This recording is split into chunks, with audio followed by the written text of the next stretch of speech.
What's going on, guys? This is Ryan with RK Outpost, and regardless of how many people actually tuned in to watch, the very fact that Gina Carano's episode of Runnin' Wild with Bear Grylls actually got to air is a massive win for all of us who are fighting against cancel culture, because Disney was doing everything they could to hide this episode, to cancel this episode, but the fans spoke out, the fans fought back, and eventually it did air on the National Geographic channel. But you know what makes that victory that much sweeter? Is when it gets massive ratings, despite it being hidden on many cable networks, despite you not being able to find it if you search by name, despite the fact that it wasn't advertised at all.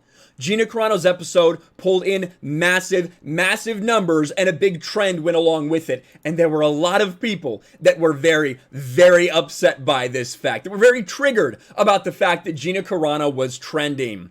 This is from ginacarano.net. It is a fan-run website, so shout out to all of them over there. During this past Monday's evening premiere of Runnin' Wild with Bear Grylls Season 6, an army of fellow Gina supporters came out to watch the 7th episode, which featured our favorite leading lady. In this episode, we watched Gina tackle the rather treacherous Dolomite mountain range, which is located in northeastern Italy. It was her first return to television. But here's where it gets interesting. The episode attracted a net audience of over 530,000 according to Showbuzz Daily. And I got to shout out Drunk 3PO. He was the first person that alerted me to this news. And we can see right here, here are all the cable news ratings, all these things for that Monday. And when you go down, you do see Runnin' Wild with Bear Grylls at 535,000 viewers, beating the NBA, beating an NBA regular season game. But considering how woke the NBA has gone, I guess we shouldn't really be surprised by that. But over 500,000 people tuned into National Geographic to watch this happen. And again, it should be noted. It should be noted that this was kind of hidden. Now, this popped up today. Season 6, Episode 9, which is not what it actually was. It was Episode 7, because it aired between Danny Trejo and the Bobby Bones one that's upcoming on May 17th. This is a new addition that we've seen. For a lot of people on their cable networks, this was all that was listed. Season 6, Episode 7, Episode 7. That's all it said. It didn't say anything about Gina Carano. You couldn't search for Gina Carano in your, if you had cable, if you have DirecTV, whatever you may have, you couldn't just search for Gina Carano, it would pop up. It was very much hidden. It's been hidden on Amazon Prime. It's been hidden on all these other different locations, whether that's because specifically these people were trying to hide it, or whether because it wasn't supposed to air, right? It got canceled. You know, Disney did everything they could to not have this air, but the fans fought back. The fans made their voices heard, and they put it back up. So is there confusion because it's a technical problem, because there wasn't supposed to be this episode, got added back in? That's why it's now Episode 9. That's anyone's guess. I think it might be a little bit of both, if we're being honest. But the fact remains was there was virtually no advertising for this other than fans. And when you look at what the fans did, it didn't stop there. The hashtag Gina Gone Wild, created by our very own Ash, started trending in the United States on Twitter, and then remained fixed within the top 20 trends for well over 30 hours following the episode's original broadcast.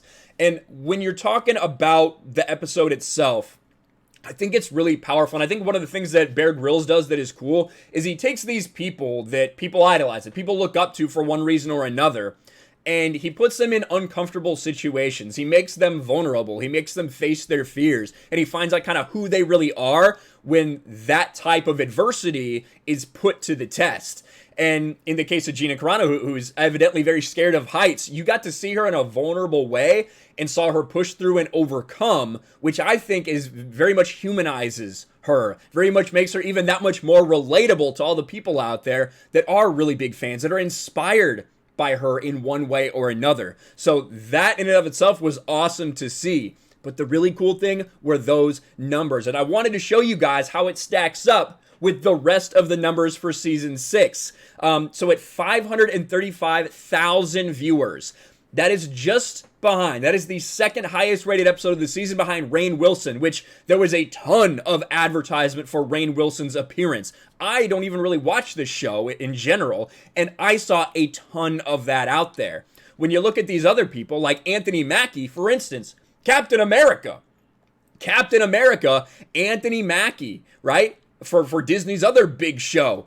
He draws 437,000 viewers, 100,000 less than Gina Carano, which was unadvertised, which was basically not shadow banned, but kind of unsearchable in a lot of ways.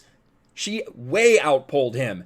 Terry Crews, Danica Patrick, Keegan-Michael Key, right? None of these pulled close to those numbers. I haven't been able to find anything for Danny Trejo. I kind of doubt that Danny Trejo's numbers were that good, but that's just a guess. I can't actually confirm that. The bottom line is that these numbers, considering everything, considering it was mostly fans bringing this to people's attention, considering the fact that there was no advertisement, all of these things that were going against this show, for it to be there at 535,000 viewers, that should be considered a success, I think. And that's a shout out to all the fans, everybody that made that happen, the people that made it trend, the people that really got that out there. Drunk 3PO did a watch party bringing attention to it.